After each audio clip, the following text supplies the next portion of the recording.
In a world that feels increasingly chaotic and unpredictable, how do you build the kind of mental resilience that not only helps you survive but thrive? What if the key to finding calm in the storm, clarity in the confusion, and strength in the face of adversity has been around for thousands of years? Marcus Aurelius, the Roman emperor and Stoic philosopher, once wrote, "You have power over your mind, not outside events. Realize this and you will find strength." These words, written nearly 2 millennia ago, still hold profound power today. They remind us that true mental toughness isn't about controlling the world around us, but mastering the world within us. And that's exactly what we're diving into today: 30 daily Stoic practices to become mentally invincible. These practices aren't just ancient wisdom, they're timeless tools designed to help you cultivate presence, resilience, and a sense of calm in the midst of life's chaos. Throughout this video, we'll explore key Stoic principles like detachment, focusing on what's within your control, and building an unshakable inner strength. Whether you're new to Stoicism or looking to deepen your practice, these daily habits will help you navigate modern challenges with clarity and confidence. So let's begin this journey together toward a stronger, calmer, and more resilient you. How you start your day often sets the tone for everything that follows. Think about it. Do you wake up and immediately reach for your phone, letting the outside world dictate your mood and focus? Or do you take a moment to ground yourself, to reflect on what truly matters before the chaos of the day begins? This is where practice 1 comes in: morning reflection. Stoicism teaches us that the way we begin our day is a powerful opportunity to cultivate self-awareness and take control of our thoughts before external pressures take hold. As Seneca once wrote, each day provides its own gifts, and by reflecting each morning, we can uncover those gifts rather than letting them slip by unnoticed. Morning reflection isn't about overthinking or planning every detail of your day. It's about creating a quiet space to align your mind with what's truly within your control. Imagine sitting with a cup of coffee or tea, taking just 5 minutes to ask yourself, what am I grateful for today? What challenges might I face, and how can I approach them with clarity and calm? This simple practice helps you step into the day with intention, rather than reacting to whatever comes your way. For example, consider someone who starts their day with this ritual. Instead of feeling overwhelmed by a hectic schedule, they're able to focus on what truly matters, letting go of distractions and staying grounded in their priorities. So, what would your morning reflection look like? What's one thing you could focus on each day to bring more calm and purpose into your life?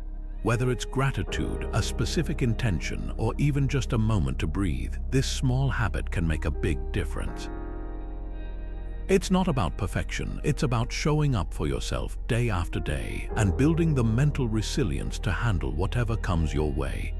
Now, let's move to practice 2, negative visualization. At first glance, the idea of imagining worst-case scenarios might sound counterintuitive. Why would you want to focus on what could go wrong? But here's the twist. This Stoic practice isn't about dwelling on fear or negativity.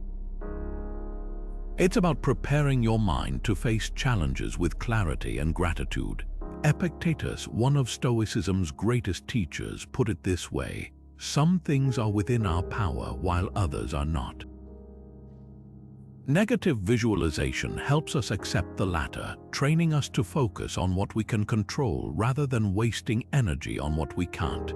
Think of it like this: by visualizing the worst-case scenario, you're not inviting disaster, you're building a mental safety net. When you imagine what could go wrong, you strip away the fear of the unknown.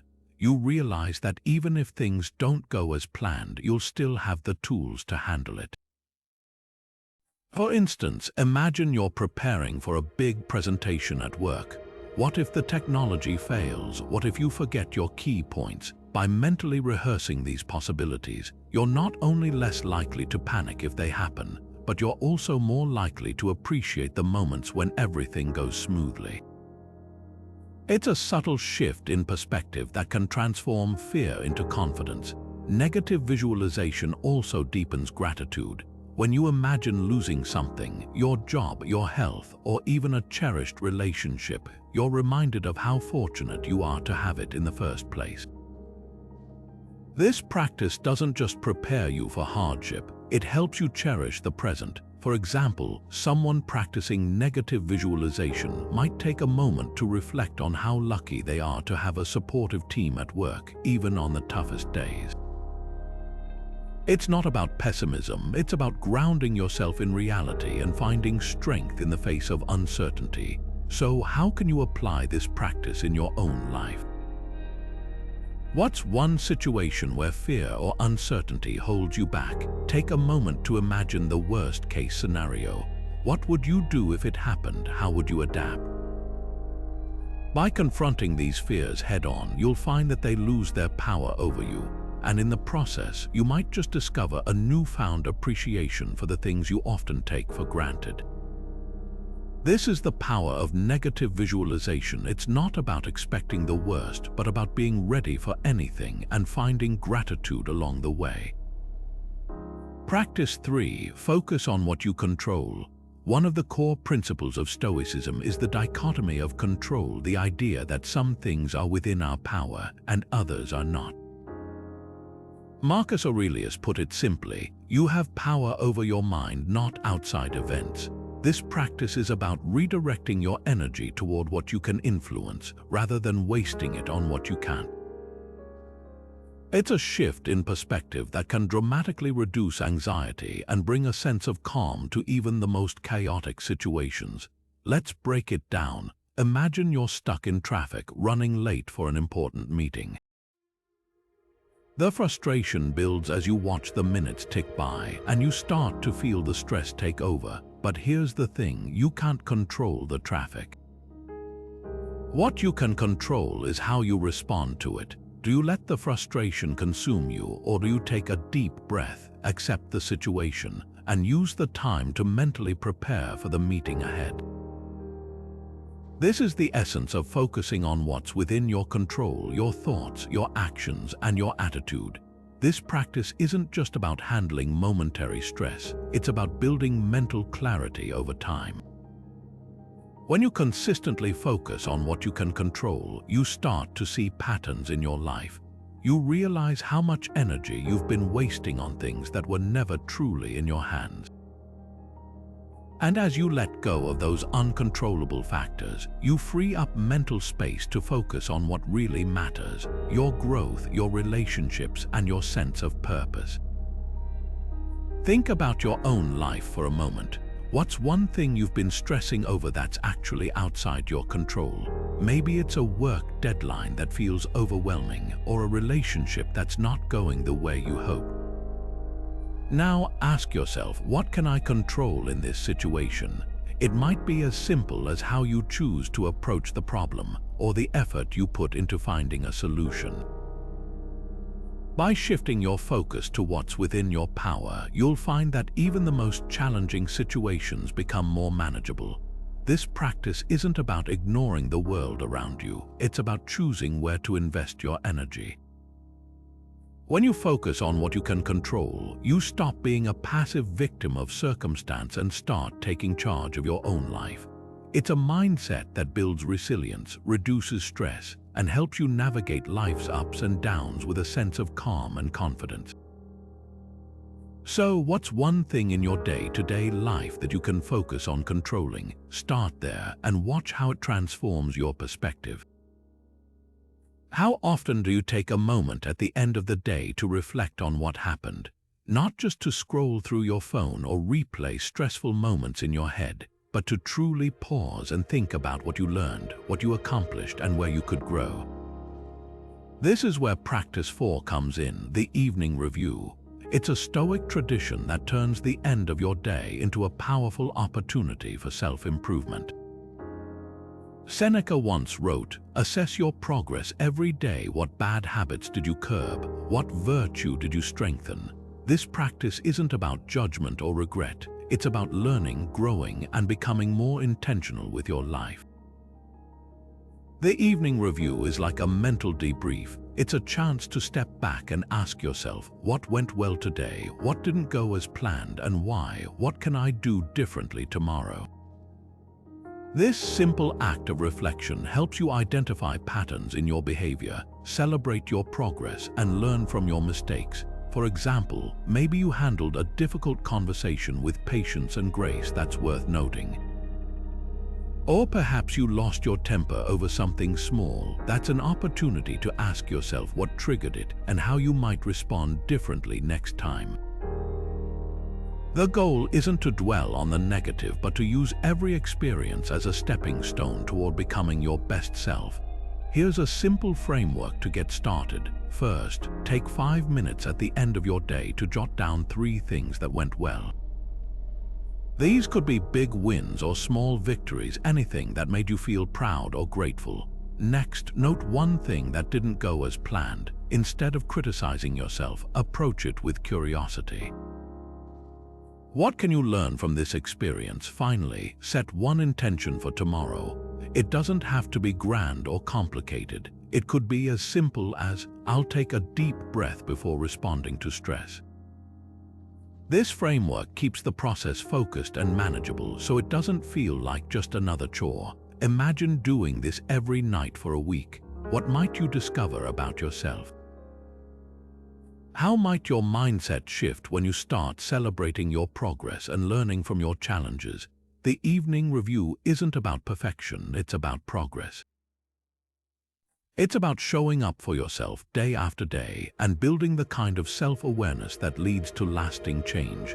So tonight, before you close your eyes, take a moment to reflect. What's one thing you're proud of today, and what's one lesson you'll carry into tomorrow? This small habit can be the start of something truly transformative. Now let's turn to practice 5, embrace discomfort. This might sound counterintuitive. Why would anyone willingly choose to feel uncomfortable? But here's the truth. Discomfort is one of the most powerful tools for building mental resilience. Epictetus, the Stoic philosopher who himself endured slavery and hardship, said it best, "Difficulties show what men are." In other words, it's through challenges that we discover our true strength. Voluntary discomfort isn't about punishing yourself. It's about training your mind to handle adversity with calm and confidence. Think of it like lifting weights for your mind. Just as physical strength is built by pushing your muscles beyond their comfort zone, mental strength grows when you push yourself to face discomfort head-on. Small, intentional acts of discomfort, like taking a cold shower, skipping dessert, or waking up early to tackle a difficult task, can have a profound impact over time. These acts teach you to tolerate discomfort without fear or resistance, building a kind of mental toughness that carries over into every area of your life. Consider this example. Imagine you have a big project at work that feels overwhelming. Instead of procrastinating, you decide to tackle it first thing in the morning, even though it's the last thing you want to do. That initial resistance is uncomfortable, but by pushing through it, you not only get the task done, you also prove to yourself that you're capable of handling challenges. Over time, this mindset shifts from "I can't do this" to "I've done hard things before and I can do this too." It's a small but powerful way to build confidence and resilience. So, where in your life could you start embracing discomfort? Maybe it's something physical, like choosing the stairs over the elevator, or something mental, like having that tough conversation you've been avoiding. The key is to start small and be consistent. Each time you willingly step into discomfort, you're strengthening your ability to face life's inevitable challenges with grace and determination. This practice isn't about seeking out suffering for its own sake. It's about preparing yourself for the unexpected, so when life throws you a curveball, you're ready. By embracing discomfort, you're not just building resilience, you're reclaiming your power. You're showing yourself that you can handle more than you think, and that's a lesson that will serve you well in every area of your life. So, what's one area where you could start embracing discomfort today? Take that first step and watch how it transforms not just your mindset, but your life. Let's talk about gratitude, a practice so simple yet so transformative. Gratitude has the power to shift your perspective, turning what you have into enough and what you lack into opportunity. Marcus Aurelius once wrote, "When you arise in the morning, think of what a precious privilege it is to be alive, to breathe, to think, to enjoy, to love." This isn't just a feel-good sentiment, it's a cornerstone of Stoic philosophy. By practicing gratitude, you align yourself with the Stoic ideals of contentment and acceptance, focusing on what you have rather than what you're missing. So, how does this work in practice? Start small. Each day, take a moment to write down 3 things you're grateful for. It could be as simple as a warm cup of coffee, a kind word from a friend, or even the fact that you woke up to see another day. This practice isn't about ignoring life's challenges, it's about anchoring yourself in the good, even when things feel difficult. Over time, this habit trains your mind to see abundance where you once saw scarcity, and to find joy in the ordinary moments that often go unnoticed. Here's an example. Imagine someone who's feeling stuck in their career. They might start their day by writing down 3 things they're grateful for: a supportive partner, a roof over their head, and the opportunity to learn new skills. This simple act doesn't erase their challenges, but it shifts their focus. Instead of dwelling on what's not working, they're reminded of what is working, and that perspective can be a powerful motivator. Gratitude doesn't solve problems, but it gives you the strength to face them with a clearer, more resilient mindset. Now, take a moment to reflect. What are 3 things you're grateful for today? It could be something big, like a recent accomplishment, or something small, like the sunlight streaming through your window. Often, we take these things for granted, but when we pause to acknowledge them, we realize just how much we already have. Gratitude isn't just a practice, it's a way of seeing the world, one that transforms how you experience life's ups and downs. By making it a daily habit, you're not just cultivating contentment, you're building a foundation of mental resilience that will support you through whatever comes your way. How often do you find yourself scrolling through your phone, only to realize hours have slipped away, or sitting down to work, only to be pulled in 10 different directions by notifications, emails, and endless to-do lists? Distractions are everywhere, and they have a sneaky way of stealing our focus, our time, and even our peace of mind. Seneca, the Stoic philosopher, once said, "It is not that we have a short time to live, but that we waste a lot of it." This hits home when you think about how much of our day is consumed by things that don't truly matter, things that pull us away from what's important. Stoicism teaches us to live with intention, to focus on what's within our control, and to cultivate clarity in a world full of noise. Limiting distractions isn't just about productivity, it's about reclaiming your time and energy so you can focus on what truly aligns with your values. Think about it. Every time you allow a distraction to pull you away, you're giving away a piece of your attention, your most valuable resource. By reducing distractions, you're not just clearing your schedule, you're creating space for deeper thinking, meaningful actions, and a more purposeful life. Here's a practical example. Imagine you're working on an important project, but your phone keeps buzzing with notifications. Each time you check it, you lose focus, and it takes several minutes to get back on track. Over time, those interruptions add up, leaving you frustrated and less productive. Now, what if you set a boundary with your phone? Maybe you turn off notifications during work hours or put it in another room entirely. That small act of discipline can have a huge impact, allowing you to focus fully on the task at hand and align your actions with your priorities. So, what's one distraction in your life that's stealing your focus? Is it your phone, social media, or maybe even a cluttered workspace? Take a moment to identify it and then think about how you can create a boundary around it. It doesn't have to be drastic. Maybe it's as simple as setting a timer for focused work or designating specific times to check your email. The key is to be intentional, to recognize what's pulling you away from what matters and to take steps to minimize it. Limiting distractions isn't about perfection, it's about progress. It's about creating an environment where you can thrive, where your mind isn't constantly pulled in 100 directions. When you reduce the noise, you give yourself the gift of clarity, the ability to focus on what truly matters and to live with purpose. So, what's one distraction you can eliminate today? Start small and watch how it transforms not just your day, but your sense of control and calm.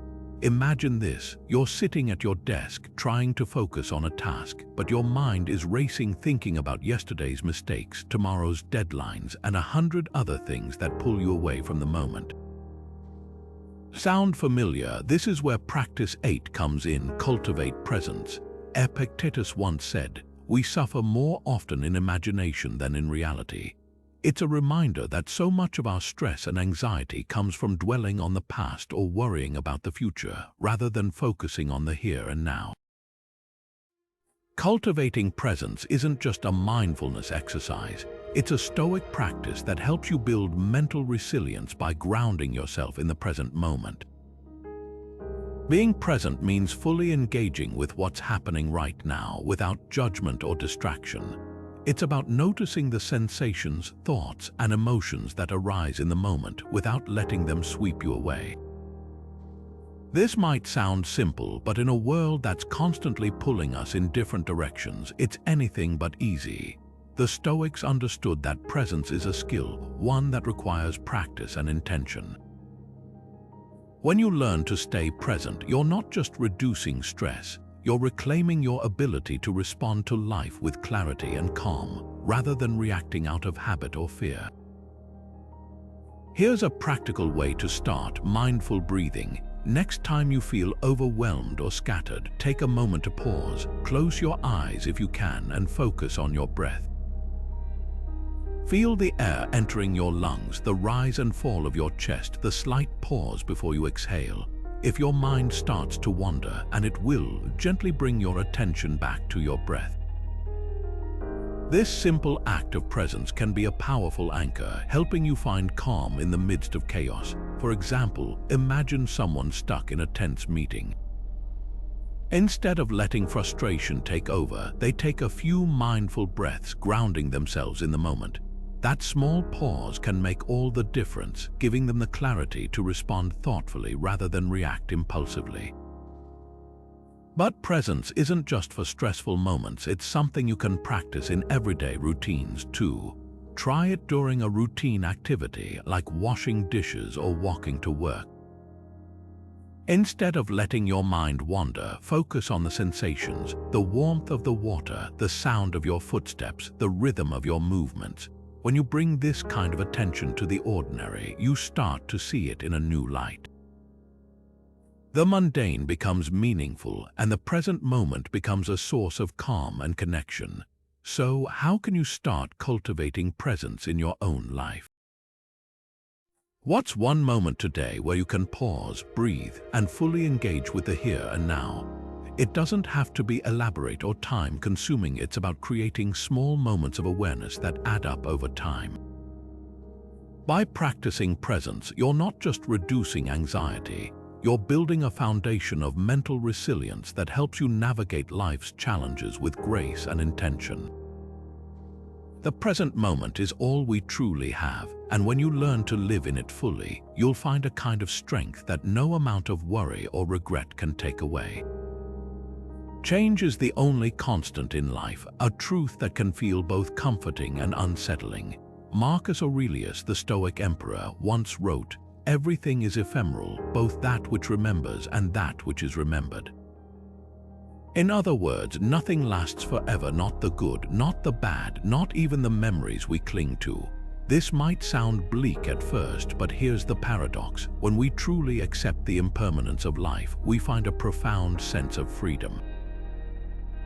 By letting go of the illusion that things will stay the same, we release the grip of attachment and fear and open ourselves to a more resilient, adaptable way of living.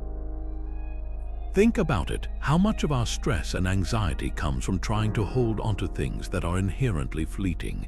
A job, a relationship, even our own sense of identity, all of these are subject to change. When we resist that change, we create unnecessary suffering. But when we embrace it, we unlock a powerful tool for mental resilience. Take, for example, someone who pours their heart into a project only to see it fail. Instead of wallowing in disappointment, they can choose to see the experience as a lesson, a stepping stone that taught them something valuable. By accepting that the outcome was never entirely in their control, they free themselves from the weight of failure and move forward with clarity and purpose. Here's the key: acceptance doesn't mean giving up or resigning yourself to fate. It means recognizing that impermanence is a natural part of life, and that by flowing with it rather than fighting against it, you can navigate challenges with greater ease. For instance, imagine you're holding onto a grudge from a past argument. The more you cling to it, the more it weighs you down. But when you accept that the moment has passed and the emotions tied to it are fleeting, you can let it go and reclaim your peace of mind. So, what's something in your life that you're holding onto too tightly? Is it an expectation, a regret, or even a fear of what might change? Take a moment to reflect on how accepting its impermanence could shift your perspective. When you stop trying to control the uncontrollable, you create space for growth, resilience, and even joy. Impermanence isn't something to fear. It's a reminder to cherish what you have while you have it, and to trust that whatever comes next, you have the strength to handle it. This is the power of letting go. It's not about losing something, but about gaining the freedom to live fully in the present, unburdened by what's already gone or what's yet to come. Let's talk about discipline, not the kind that feels punishing or restrictive, but the kind that sets you free. Practice 10 is all about self-denial, a Stoic tool for building mental strength and resilience. Seneca, the Stoic philosopher, put it beautifully. It is not the man who has too little, but the man who craves more that is poor. This practice isn't about depriving yourself for the sake of it. It's about proving to yourself that you're stronger than your impulses. By saying no to small, unnecessary pleasures, you're training your mind to handle bigger challenges with ease. Think of self-denial as a workout for your willpower. Just as lifting weights builds physical strength, voluntarily giving up something you enjoy strengthens your mental resolve. It's not about cutting out all joy or comfort. It's about choosing moderation over excess. For example, imagine skipping dessert after dinner. It's a small act, but in that moment, you're proving to yourself that you're in control. You're not a slave to cravings or habits. You're the one calling the shots. Over time, these small victories add up, creating a foundation of discipline that carries over into every area of your life. Here's another way to look at it. Self-denial helps you appreciate what you have.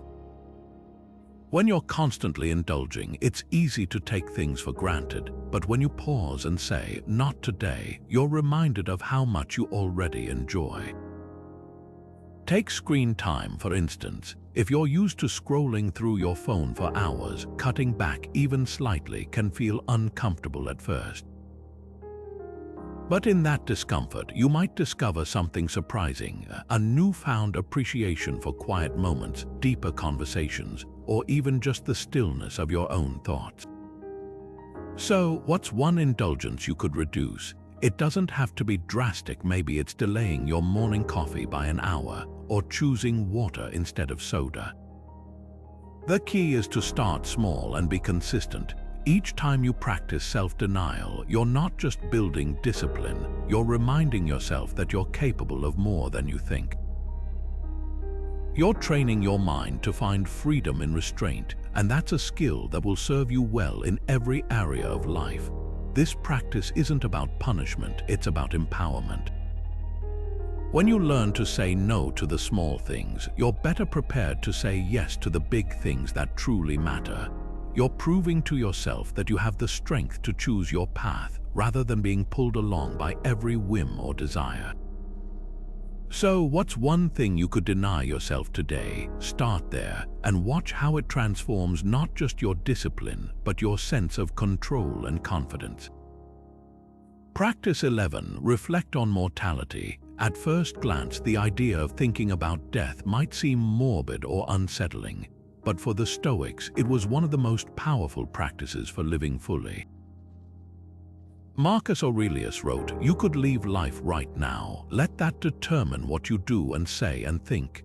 This is the essence of memento mori, a Latin phrase meaning remember you must die. Far from being a dark or pessimistic exercise, reflecting on mortality is a profound way to awaken gratitude, clarity, and purpose in your life. The Stoics believed that by keeping the inevitability of death in mind, we're reminded of the preciousness of time. It's not about fearing the end, but about using the awareness of it to live with greater intention. Imagine this: if you knew today was your last day, how would you spend it? Who would you call? What would you say? These questions aren't meant to scare you. They're meant to sharpen your focus on what truly matters. When you reflect on mortality, you strip away the distractions and trivialities, and you're left with the essence of what makes life meaningful. Here's a practical way to engage with this practice. Write a letter to someone you love. It doesn't have to be dramatic or final. It's simply an exercise in expressing what's in your heart. What would you want them to know if you weren't here tomorrow? What memories, lessons, or feelings would you want to share? This act of reflection can be deeply moving, helping you connect with your values and relationships in a way that everyday busyness often obscures. For example, someone who writes a letter to their child might realize how much they've been taking their time together for granted. That realization can inspire them to be more present, more intentional, and more appreciative in their daily interactions. Reflecting on mortality also puts challenges into perspective. When you're stuck in traffic or frustrated by a minor setback, remembering that life is finite can help you let go of the small stuff. It's not about ignoring your problems, it's about seeing them in the context of a bigger picture. What if, instead of dwelling on what's going wrong, you focused on what's going right? What if you used the awareness of your limited time to prioritize joy, connection, and growth? So, take a moment to reflect. How would you live today if it were your last? What would you do differently? What would you stop doing altogether? This practice isn't about dwelling on death, it's about embracing life. By remembering that your time is finite, you're reminded to make the most of it. You're inspired to act with urgency, to love deeply, and to live authentically. And in doing so, you're not just preparing for the end, you're creating a life worth living, one moment at a time. Now, let's turn to practice 12, practice empathy. Stoicism often gets misunderstood as a philosophy of emotional detachment, but that couldn't be further from the truth. In fact, empathy is a cornerstone of Stoic virtue. Epictetus, the great Stoic teacher, once said, "When someone acts badly toward you, consider what they believe to be good. For if you see things from their point of view, you'll understand them better, and you'll be less likely to react with anger or frustration." This is the heart of empathy, seeing the world through someone else's eyes, even when it's uncomfortable or challenging. It's not about agreeing with them, it's about understanding them. And in doing so, you create space for connection, compassion, and resolution. Empathy isn't just a feel-good concept, it's a practical tool for reducing conflict and building stronger relationships. Think about the last time you had a disagreement with someone. Did you listen to understand, or did you listen to respond? Often, we're so focused on defending our own perspective that we miss the opportunity to truly hear the other person.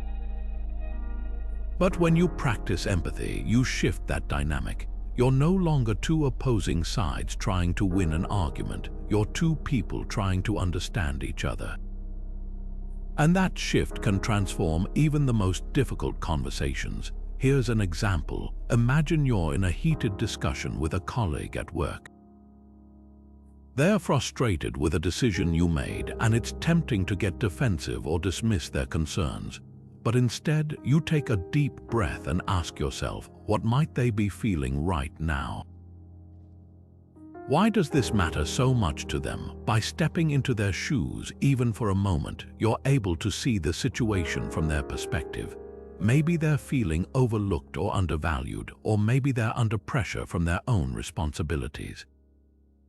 When you approach the conversation with empathy, it's no longer about who's right or wrong. It's about finding common ground and moving forward together. So, how can you start practicing empathy in your own life? It begins with listening, really listening. Next time you're in a conversation, try to focus fully on the other person. Don't interrupt, don't plan your response, and don't judge, just listen. Pay attention to their words, their tone, and even their body language. What are they really trying to say?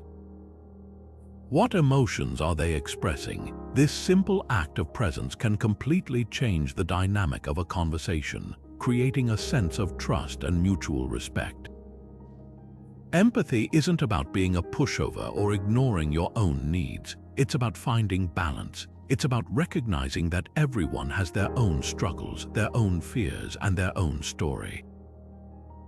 And when you approach the world with that understanding, you not only reduce conflict, you also deepen your connections with others. So, the next time you find yourself in a disagreement or even just a casual conversation, take a moment to practice empathy. See if you can step into the other person's shoes, even just for a moment. You might be surprised at how much it changes not just the conversation, but your entire perspective. How often do you feel overwhelmed by the sheer amount of stuff in your life, whether it's physical clutter, endless to-do lists, or even the mental noise of too many decisions? It's easy to underestimate how much all of that weighs on us, but the truth is, clutter, whether physical, digital, or emotional, can cloud our minds and drain our energy. Seneca, the Stoic philosopher, once wrote, "It is not the man who has too little, but the man who craves more that is poor." This isn't just about material possessions, it's about the way we complicate our lives by chasing after things we don't truly need.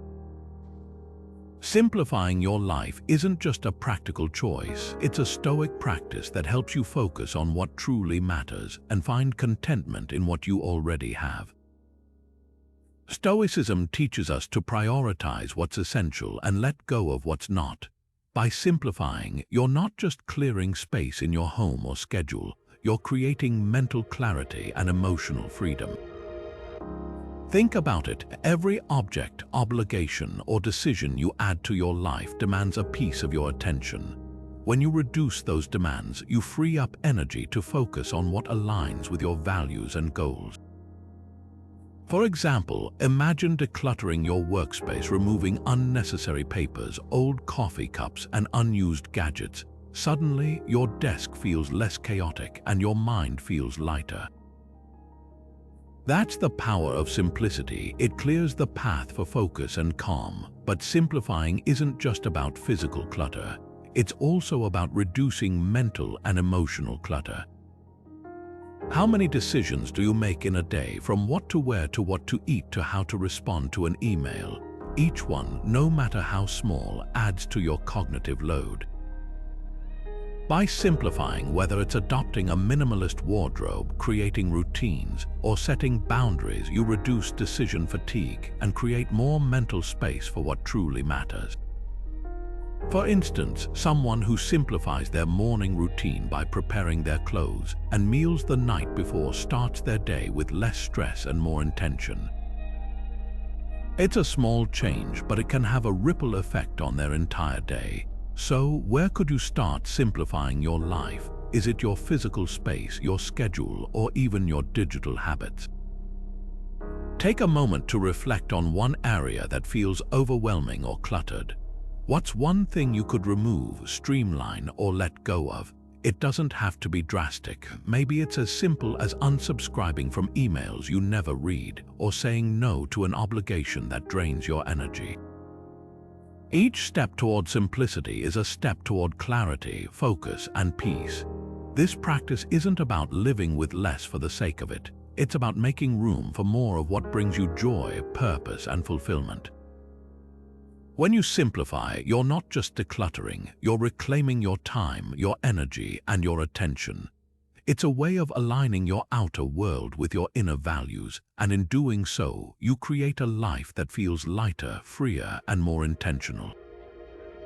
So, what's one thing you could simplify today? Start small, and watch how it transforms not just your space, but your mindset and your sense of calm. Patience is one of those qualities that seems simple on the surface but becomes incredibly powerful when you put it into practice. Marcus Aurelius, the Stoic emperor, once said, "The art of living is more like wrestling than dancing, because an artful life requires being prepared to meet and withstand sudden and unexpected attacks."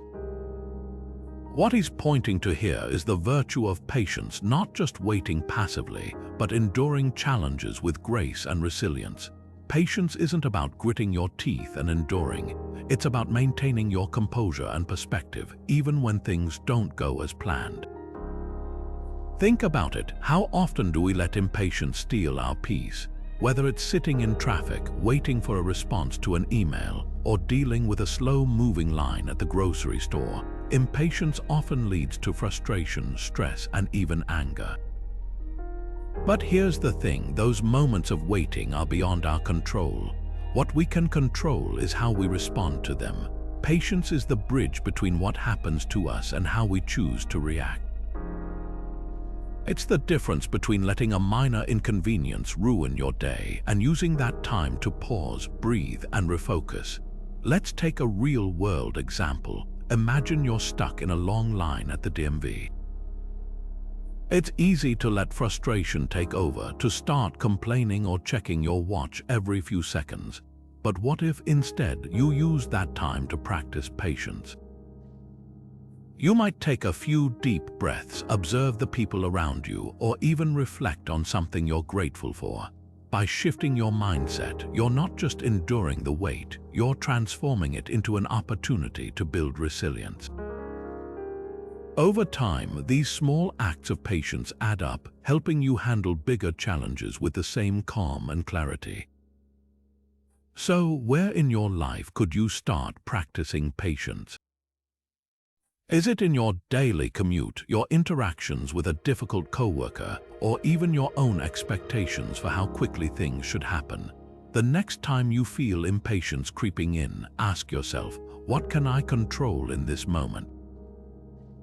How can I use this time to strengthen my resilience? Patience isn't just a virtue, it's a skill, one that grows stronger with practice.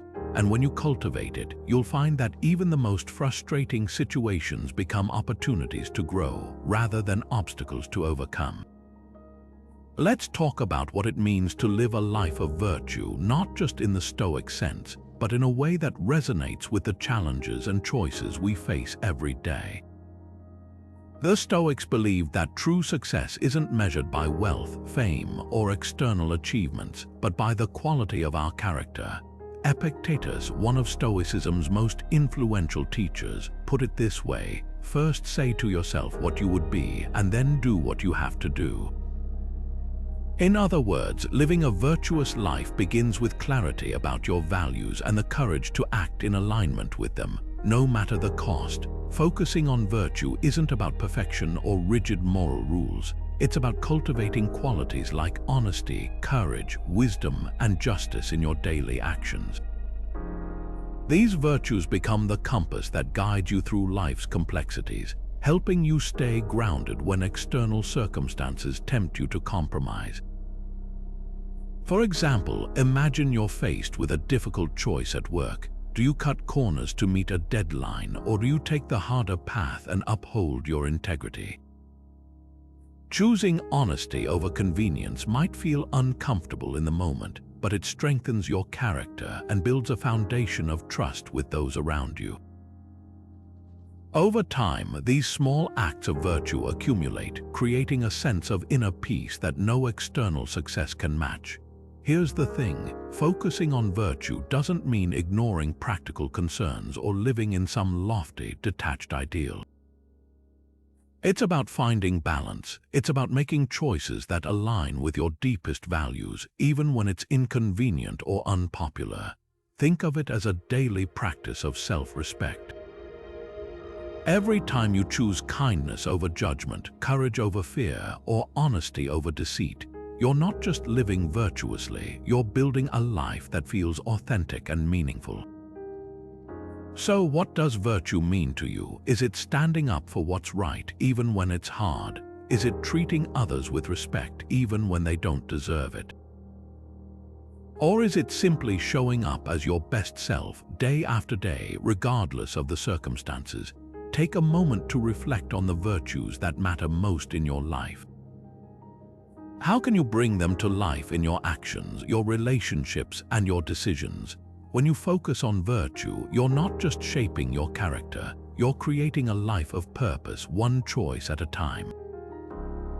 Let's shift gears and explore the profound yet often overlooked practice of silence. In a world that's constantly buzzing with notifications, conversations, and distractions, silence can feel like a rare luxury. But for the Stoics, it was a necessity, a way to step back, reflect, and reconnect with what truly matters.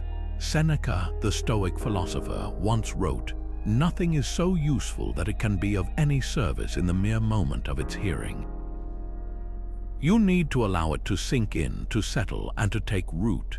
Silence, in other words, isn't just the absence of noise, it's the space where clarity and wisdom can grow.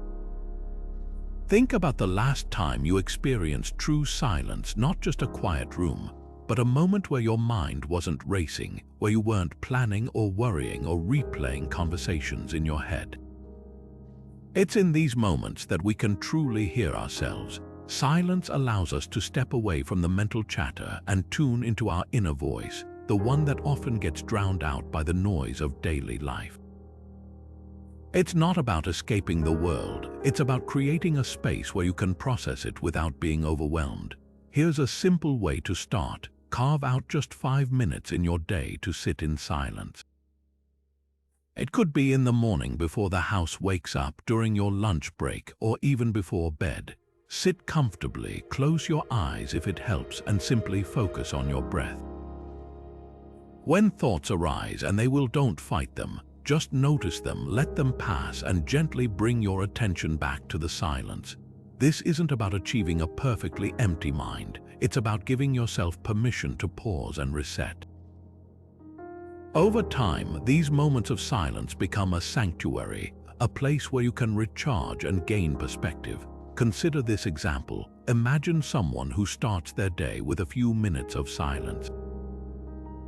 Instead of rushing straight into emails or social media, they take a moment to breathe and reflect. That small act of stillness sets the tone for the entire day, helping them approach challenges with more calm and clarity.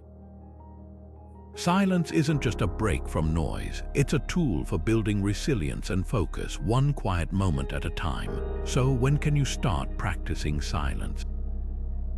Maybe it's during your next break, or even right now. Find a quiet spot, set a timer if you need to, and simply sit. Notice what happens when you give yourself the gift of stillness. You might be surprised at how much clarity and calm you can find in just a few minutes. Silence isn't just a practice, it's a reminder that sometimes the most powerful thing you can do is simply pause and listen.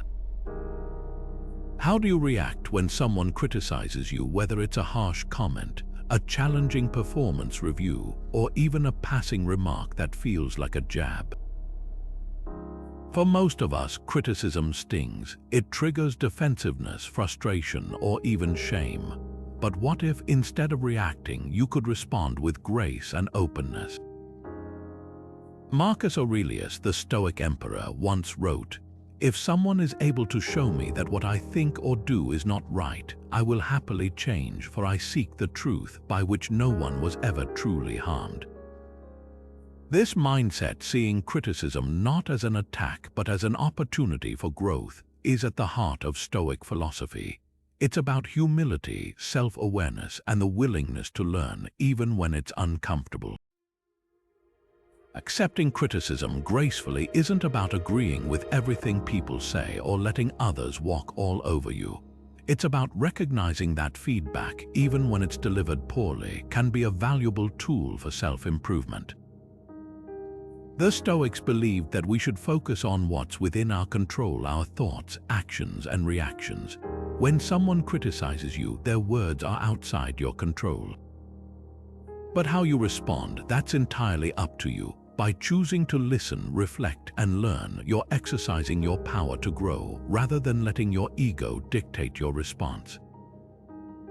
Let's take a practical example. Imagine you're a small business owner and you receive a negative review online.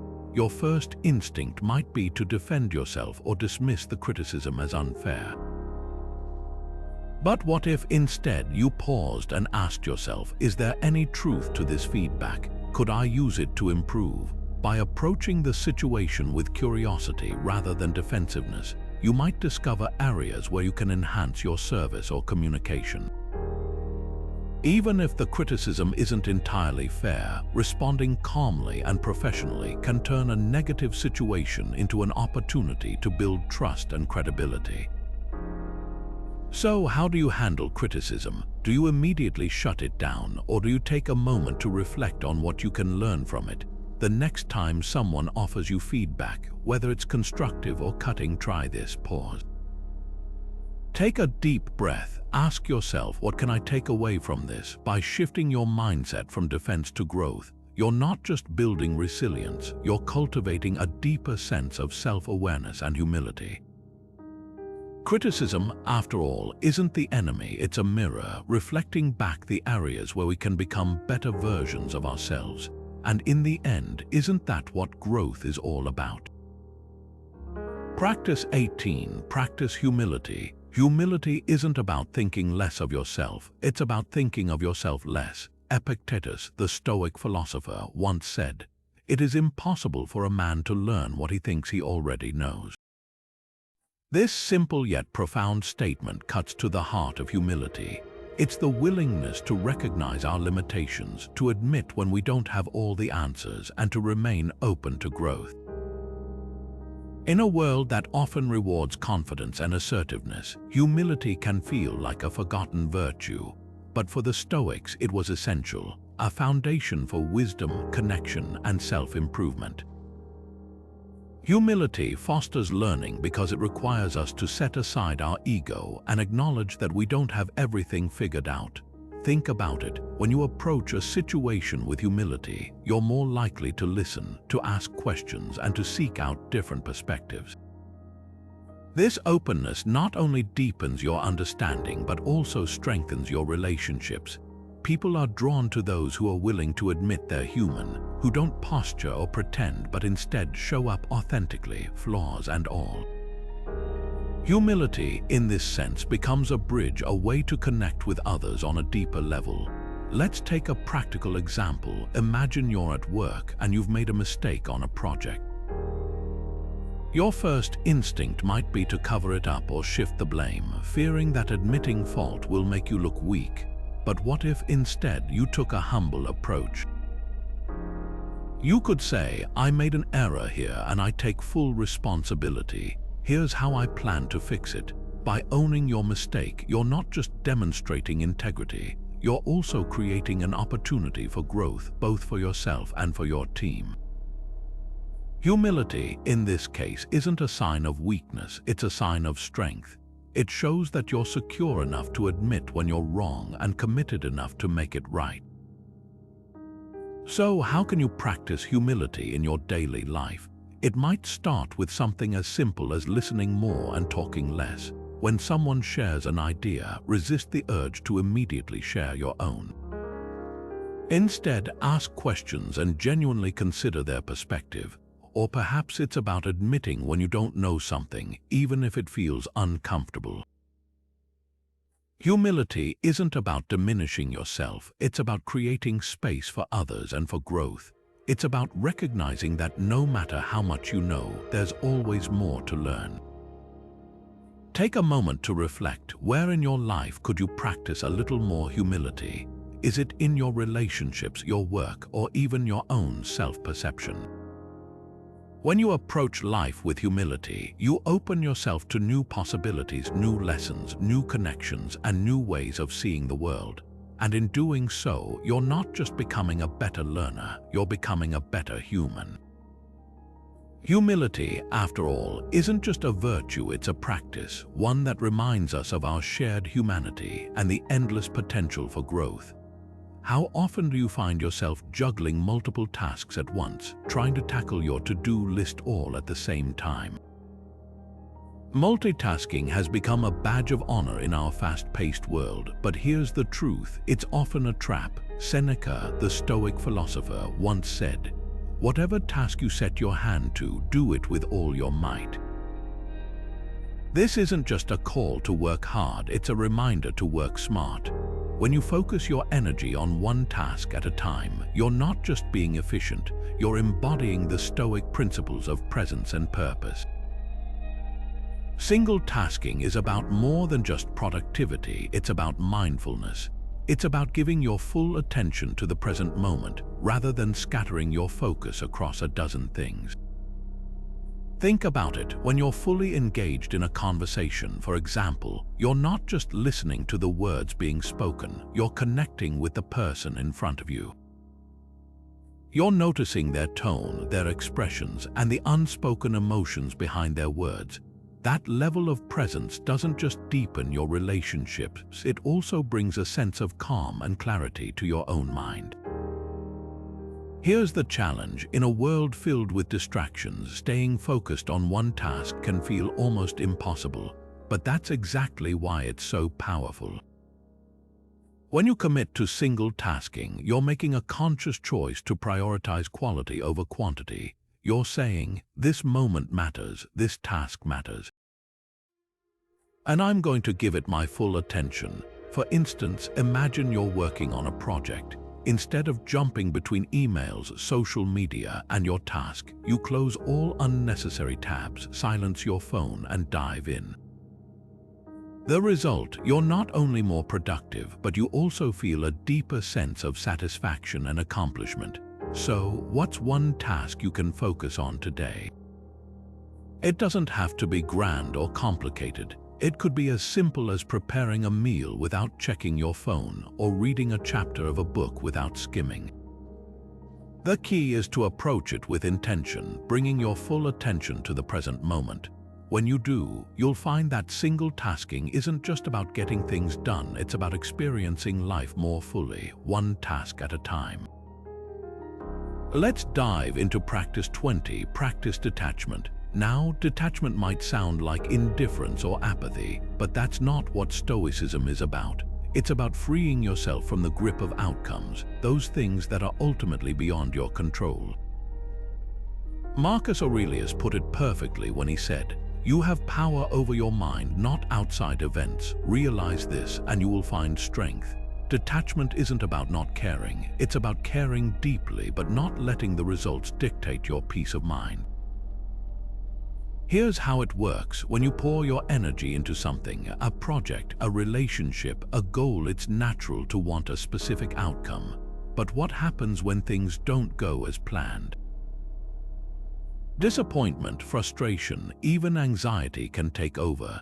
Detachment is the practice of focusing on what you can control, your effort, your attitude, your actions, and letting go of the rest. It's about recognizing that while you can influence the process, the outcome isn't entirely in your hands, and that's okay. In fact, it's liberating. Take, for example, a job interview. You can prepare, thoroughly research the company, practice your answers, and dress professionally. But once you walk into that room, the outcome is out of your control.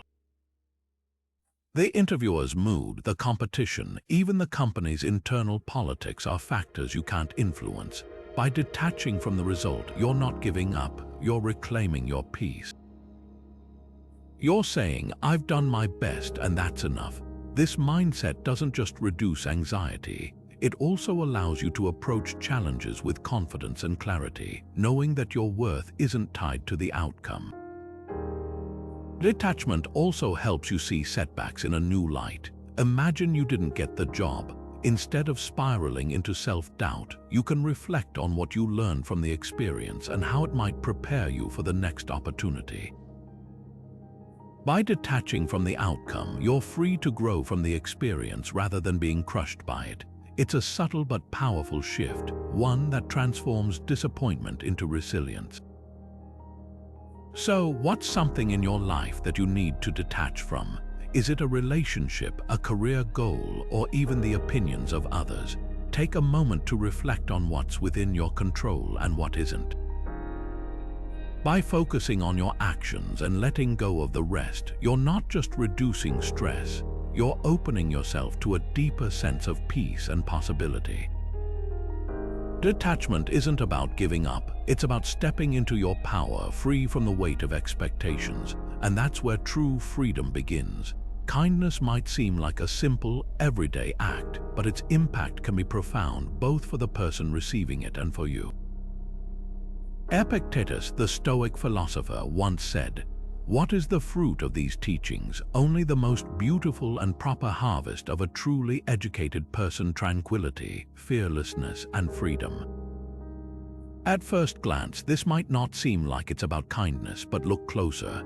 Tranquility, fearlessness, and freedom. These are the fruits of living in alignment with your values, and kindness is one of the most powerful ways to do that. When you treat others with compassion and respect, you're not just making their day better, you're strengthening your own sense of purpose and connection to the world around you. Stoicism teaches us that we're all part of a larger community, and that our actions ripple outward, affecting others in ways we may never fully see. Kindness, then, isn't just a nice thing to do, it's a way of living virtuously. It's about recognizing our shared humanity and choosing to act in a way that uplifts others, even when it's inconvenient or unnoticed. Think about it. When you hold the door for someone, offer a genuine compliment, or simply listen without judgment, you're practicing Stoic virtues like justice and wisdom. You're choosing to see the bigger picture, to act in alignment with what's right rather than what's easy. Here's an example. Imagine you're in line at a coffee shop and the person in front of you is struggling to find their wallet. Instead of sighing or looking at your phone, you step in and offer to pay for their drink. It's a small act, but in that moment, you're not just helping someone out. You're reminding them and yourself that kindness exists, even in the busiest, most impersonal moments of life. And here's the thing, that small act doesn't just benefit the other person. It shifts something in you too. It reinforces your belief in the goodness of people and your ability to make a difference, no matter how small. So how can you practice kindness today? It doesn't have to be grand or dramatic. It could be as simple as sending a thoughtful text to a friend, letting someone merge in traffic, or even just smiling at a stranger. The key is to approach it with intention, to see these moments as opportunities to live out your values. Ask yourself, what's one small way I can make someone's day a little brighter? When you make kindness a daily practice, you're not just improving the world around you, you're cultivating a deeper sense of connection and purpose within yourself. And that's the true power of kindness. It doesn't just change the world, it changes you. Let's turn to practice 22, reflect on role models. Seneca, the Stoic philosopher, once wrote, "Associate with people who are likely to improve you. Welcome those whom you are capable of improving. The process is mutual, for men learn while they teach." This isn't just a call to surround yourself with good company. It's a reminder that growth often comes from observing and emulating those who embody the virtues we admire. Role models, whether they're historical figures, mentors, or even people in our everyday lives, serve as living examples of what's possible. They show us how to navigate challenges, live with integrity, and stay true to our values even when it's hard. Reflecting on role models isn't about idolizing someone or trying to replicate their life exactly. It's about studying their choices, their mindset, and their actions, and asking yourself, what can I learn from this? How can I apply their wisdom to my own life? For example, consider someone like Marcus Aurelius. As a Roman emperor, he faced immense pressure and responsibility, yet he consistently chose to lead with humility, discipline, and a commitment to justice. By studying his life, we're not just learning about history, we're gaining insight into how to live with purpose and resilience in the face of adversity. His writings, like Meditations, offer a window into his thoughts, showing us how he grappled with challenges and stayed grounded in his values. Here's how you can apply this practice. Think about someone you admire, not just for their achievements, but for their character. It could be a historical figure, a family member, a teacher, or even a public figure. What qualities do they embody that resonate with you? Is it their courage, their kindness, their ability to stay calm under pressure? Take a moment to reflect on how you can bring those qualities into your own life. For instance, if you admire someone's ability to stay composed in difficult situations, ask yourself, how can I cultivate that same calm in my own challenges? This isn't about comparing yourself to others. It's about drawing inspiration to become the best version of yourself. So, who's your role model? What lessons can you take from their life to apply to your own? By reflecting on the people who inspire you, you're not just honoring their legacy, you're creating a roadmap for your own growth. And in doing so, you're tapping into a timeless Stoic practice, learning from others to live with greater wisdom, strength, and purpose. What does true contentment look like in a world that constantly pushes us to want more? Marcus Aurelius, the Stoic emperor, offered a profound insight. Very little is needed to make a happy life. It is all within yourself, in your way of thinking. This simple yet powerful idea lies at the heart of contentment, a state of peace and satisfaction that comes not from external achievements or possessions, but from within. Contentment isn't about settling or giving up on growth. It's about finding joy and fulfillment in what you already have, even as you strive for more. Stoicism teaches us that contentment is deeply tied to acceptance and gratitude. It's about recognizing that while we can't control everything that happens to us, we can control how we respond to it. When we focus on appreciating the present moment and the blessings already in our lives, we free ourselves from the endless cycle of chasing the next big thing.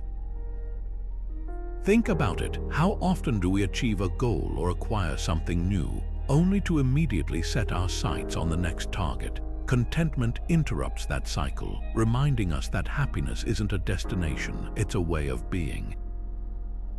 Here's an example. Imagine someone who's worked hard to build a successful career. They've achieved promotions, financial stability, and recognition, but they still feel restless, always chasing the next milestone. Now contrast that with someone who takes a moment each day to reflect on what they've already accomplished, the skills they've gained, the relationships they've built, the progress they've made. By practicing contentment, the second person isn't just appreciating their achievements, they're cultivating a sense of peace that no external success can match. Contentment doesn't mean you stop striving. It means you stop letting your happiness depend solely on what's next. So, what brings you contentment? Is it the warmth of a quiet morning, the laughter of loved ones, or the satisfaction of a job well done? Take a moment to reflect on the small, everyday moments that bring you joy. Contentment isn't about having everything, it's about finding meaning in what you already have. When you shift your focus from what's missing to what's present, you'll discover a deeper sense of peace, one that sustains you through life's ups and downs. True contentment, after all, isn't something you find, it's something you create, one grateful thought at a time. Courage is often misunderstood as the absence of fear, but the Stoics saw it differently.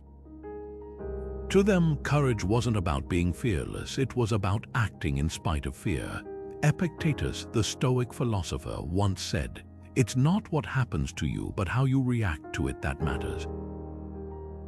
This captures the essence of courage in Stoicism. It's not about avoiding challenges, but about facing them head-on, even when it's uncomfortable or uncertain.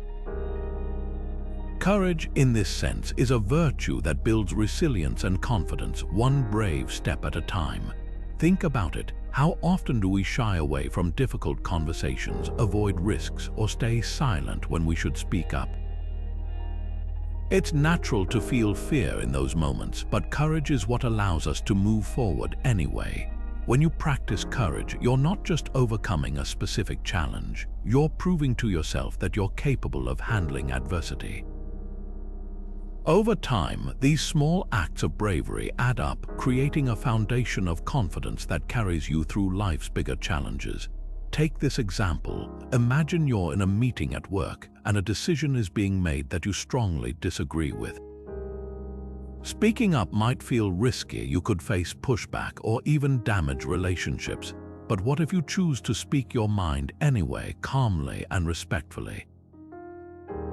That act of courage doesn't just influence the outcome, it strengthens your sense of self-worth. Even if the decision doesn't go your way, you've shown yourself that your voice matters, and that's a powerful lesson in resilience. So, where in your life could you practice courage? Is it in your career, your relationships, or even your own self-doubt?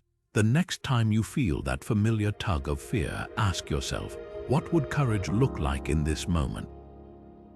It doesn't have to be a grand gesture sometimes. Courage is as simple as making a difficult phone call, trying something new, or standing up for what you believe in. Each time you choose courage over comfort, you're not just building confidence, you're stepping into a stronger, braver version of yourself. Courage, after all, isn't just about facing external challenges, it's about confronting the fears and doubts within us. It's about showing up even when it's hard and trusting that you have what it takes to handle whatever comes your way. And when you do, you'll find that courage isn't just a virtue, it's a practice, one that changes not just how you face the world, but how you see yourself. So, what's one thing you've been avoiding that you could face with courage today? Take that first step and watch how it transforms not just the situation, but your sense of strength and possibility. Carrying a grudge is like holding onto a heavy weight. It doesn't harm the person who wronged you, but it drains your energy and clouds your peace. Seneca, the Stoic philosopher, once said, "Anger, if not restrained, is frequently more hurtful to us than the injury that provokes it." This is the essence of forgiveness. It's not about excusing someone's actions or pretending they didn't hurt you. It's about freeing yourself from the burden of resentment so you can move forward with clarity and calm. Forgiveness, in the Stoic sense, is an act of self-liberation, a way to reclaim your peace and align yourself with the virtues of acceptance and inner strength. Stoicism teaches us that we can't control how others act, but we can control how we respond. Holding on to anger or bitterness only gives power to the past, keeping you tied to events you can't change. Forgiveness, on the other hand, is a choice to let go. It's a recognition that clinging to resentment doesn't serve you. It only keeps you stuck in a cycle of negativity. When you forgive, you're not saying what happened was okay. You're simply choosing to focus on what's within your control, your thoughts, your actions, and your ability to move forward. Take this example. Imagine a close friend forgets an important event in your life, like a birthday or a milestone. At first, you might feel hurt or even angry. But instead of letting that resentment fester, you choose to forgive. You remind yourself that everyone makes mistakes, and you focus on the value of the friendship rather than the disappointment of the moment. By letting go of the grudge, you're not just preserving the relationship, you're also freeing yourself from the emotional weight of holding onto anger. Forgiveness, in this case, becomes an act of strength, not weakness. So, who in your life might you need to forgive? It doesn't have to be a dramatic act or even a face-to-face conversation. Sometimes forgiveness is an internal shift, a decision to release the grip of resentment and reclaim your peace. Take a moment to reflect. Is there someone you've been holding a grudge against? What would it feel like to let that go? Forgiveness isn't about forgetting or excusing. It's about choosing your peace over your pain. And in doing so, you're not just practicing Stoic philosophy. You're taking a powerful step toward a lighter, freer, and more resilient you. Let's talk about moderation, a Stoic virtue that might seem simple but holds the key to a balanced, intentional life. Marcus Aurelius, the Roman emperor and Stoic philosopher, once wrote, "If you seek tranquility, do less." Not nothing, but less. Do only what's essential. This isn't a call to avoid effort or ambition. It's a reminder that excess, whether in work, pleasure, or even thought, can cloud our clarity and drain our energy. Moderation, in the Stoic sense, is about finding the middle path, the sweet spot where we're neither overindulging nor depriving ourselves, but living in harmony with what truly matters. At its core, moderation is about balance. It's about recognizing that too much of anything, even something good, can throw us off kilter.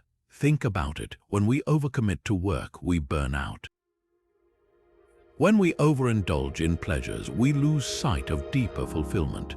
Moderation helps us step back, assess what's essential, and align our actions with our values.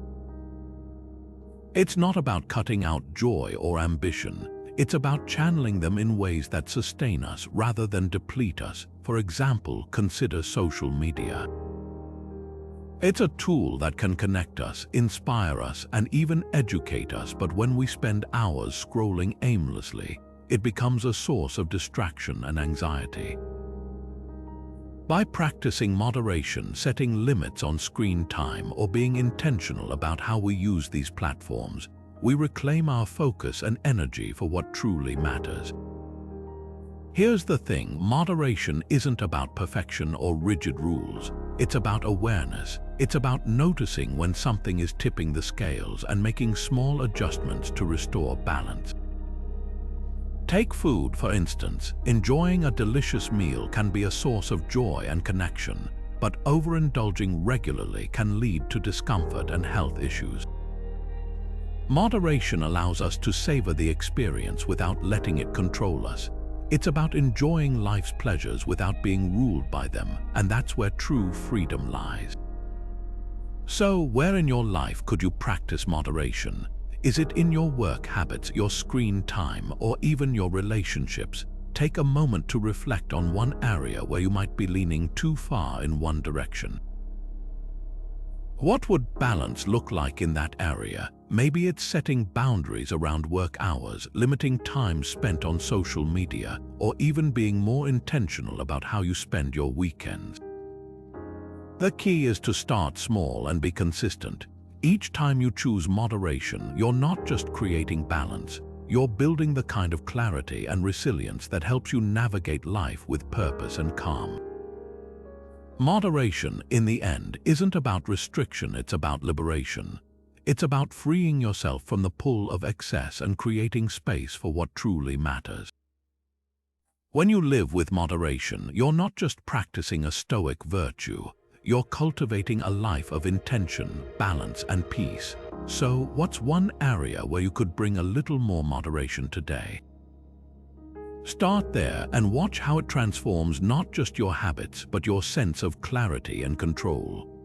There's a unique kind of joy that comes from giving, not because it benefits us, but because it connects us to something larger than ourselves. Epictetus, the Stoic philosopher, once said, "What is not mine, I neither have nor desire." At first glance, this might sound like a call for detachment, but look closer. It's also a reminder that true wealth isn't measured by what we accumulate, but by what we share. Generosity, in the Stoic sense, isn't about grand gestures or material wealth. It's about recognizing our shared humanity and acting in ways that uplift others, even in small but meaningful ways. Stoicism teaches us that we're all part of a larger community, and that our actions ripple outward, affecting those around us in ways we may never fully see. Generosity, then, isn't just a nice thing to do. It's a way of living virtuously. It's about aligning our actions with the Stoic virtues of justice and wisdom, recognizing that we have a responsibility to contribute to the well-being of others. Think about it. When you give your time, your attention, or even a small portion of your resources, you're not just helping someone else, you're strengthening your own sense of purpose and connection to the world. Let's take a practical example. Imagine you come across a local charity that's raising funds to provide meals for families in need. Instead of scrolling past, you decide to donate, even if it's just a small amount. That act of generosity doesn't just provide a meal, it reminds you of your ability to make a difference, no matter how modest your contribution. It's not about the size of the gift, it's about the intention behind it. By practicing generosity, you're not just helping others, you're reinforcing your own values and creating a sense of fulfillment that no amount of material wealth can match. So, how can you practice generosity in your own life? It doesn't have to involve money or grand gestures. It could be as simple as offering your time to listen to a friend who's struggling, volunteering for a cause you care about, or even just sharing a kind word with a stranger. The key is to approach it with intention, to see these moments as opportunities to live out your values. Reflect on this. What's one small way you can give back today? When you make generosity a daily practice, you're not just improving the world around you, you're cultivating a deeper sense of connection and purpose within yourself. Now let's explore practice 28, practice acceptance. Seneca, one of Stoicism's most profound voices, once wrote, "We suffer more often in imagination than in reality." This simple yet powerful statement captures the essence of acceptance. It's about seeing life as it is, not as we wish it to be. Acceptance isn't about giving up or resigning yourself to fate. It's about releasing the resistance that amplifies our suffering. When we stop fighting reality, we open ourselves to a deeper sense of peace and clarity. Think about it. How much of our stress and frustration comes from resisting what we can't change? Whether it's a cancelled plan, a missed opportunity, or even a personal failure, our instinct is often to push back, to wish things were different. But here's the truth: resistance doesn't change the situation, it only magnifies the pain. Acceptance, on the other hand, allows us to meet life's challenges with calm and resilience. It's not about liking what's happening, it's about acknowledging it and choosing how to respond. Take this example. Imagine you've been looking forward to a weekend getaway, only to have the trip cancelled due to bad weather. Your first reaction might be disappointment, even anger. But what if, instead of dwelling on what you've lost, you accepted the situation and focused on what you could do instead? Maybe it's an opportunity to catch up on rest, spend time with loved ones, or tackle a project you've been putting off. By shifting your mindset from resistance to acceptance, you transform a setback into a chance to create something meaningful. So, what's something in your life that you need to accept? Is it a situation at work, a relationship dynamic, or even a personal limitation? Take a moment to reflect. What would it feel like to stop resisting and start embracing reality as it is? Acceptance doesn't mean you stop striving for better. It means you stop letting what you can't control dictate your peace. When you practice acceptance, you're not just reducing stress, you're reclaiming your power to navigate life with grace and resilience. And in doing so, you open the door to a deeper, more enduring sense of calm. How do you respond when life throws a curveball, when setbacks pile up, or when progress feels painfully slow? Do you give up or do you keep going? Marcus Aurelius, the Stoic emperor, once wrote, "The impediment to action advances action. What stands in the way becomes the way." This isn't just a clever play on words, it's a profound reminder that persistence, even in the face of obstacles, is where true resilience is born. Stoicism teaches us that challenges aren't just something to endure, they're opportunities to strengthen our resolve and deepen our sense of purpose. Persistence, then, isn't just about pushing through, it's about aligning your actions with your values, no matter how difficult the path may seem. At its core, persistence is about staying committed to your goals, even when the journey feels uncertain or discouraging. The Stoics believed that life's difficulties are inevitable, but how we respond to them is entirely within our control.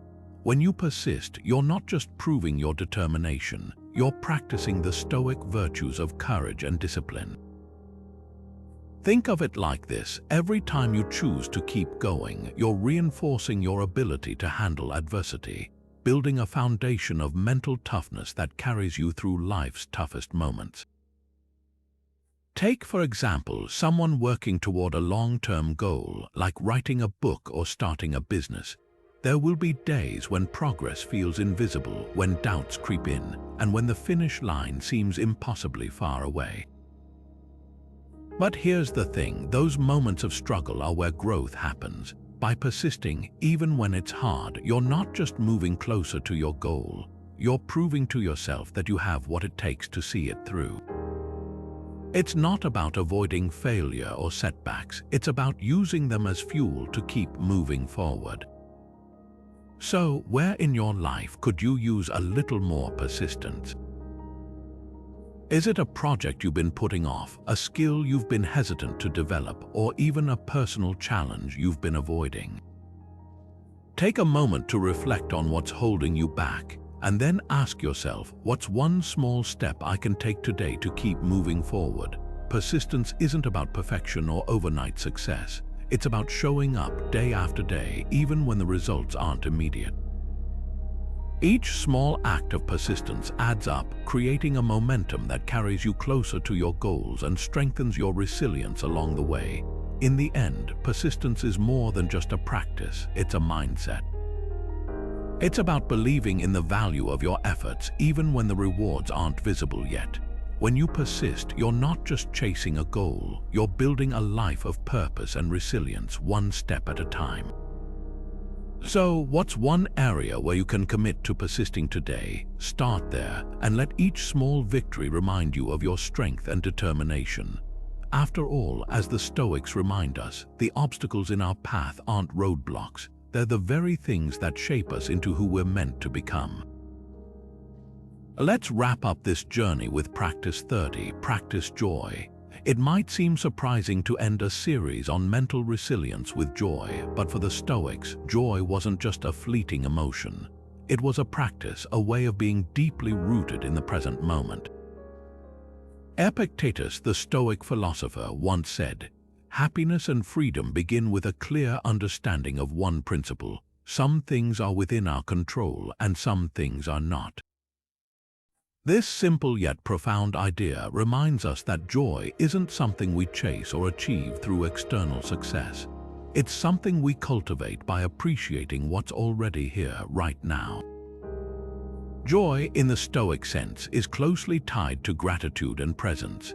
It's about noticing the small, ordinary moments that often go unnoticed: the warmth of sunlight on your face, the sound of laughter, or even the quiet comfort of a deep breath. These moments aren't just pleasant, they're reminders that happiness doesn't have to be complicated or hard to find. It's already within your reach if you're willing to slow down and pay attention. Think about it: how often do we overlook these simple joys because we're too busy chasing the next big thing? Practicing joy is about interrupting that cycle and reconnecting with the beauty of the present. Here's a practical example. Imagine you're sipping your favorite drink, maybe it's a cup of coffee, tea, or even a glass of water. Instead of rushing through it while scrolling on your phone, take a moment to truly savor it. Notice the aroma, the temperature, the way it feels as you take a sip.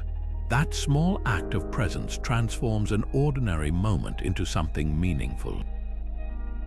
It's not about the drink itself, it's about the intention you bring to the experience. By practicing joy in this way, you're not just enjoying the moment, you're training your mind to find contentment in the here and now.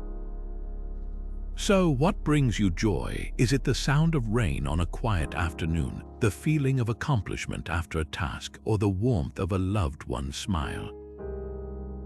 Take a moment to reflect on the small, everyday moments that light up your day. Joy doesn't have to be grand or elaborate. It's often found in the simplest of things. By practicing joy, you're not just enhancing your mood, you're aligning yourself with the Stoic principles of gratitude and presence, creating a foundation of resilience that carries you through life's ups and downs. As we close this series, remember, joy isn't something you find, it's something you create one mindful moment at a time. By practicing these 30 Stoic habits, you're not just building mental resilience, you're cultivating a life of purpose, presence, and peace. So, what's one small thing that brings you joy today? Take a moment to notice it, savor it, and let it remind you of the beauty that's always within your reach. As we come to the end of this journey through 30 Stoic practices, let's take a moment to reflect on what we've explored together.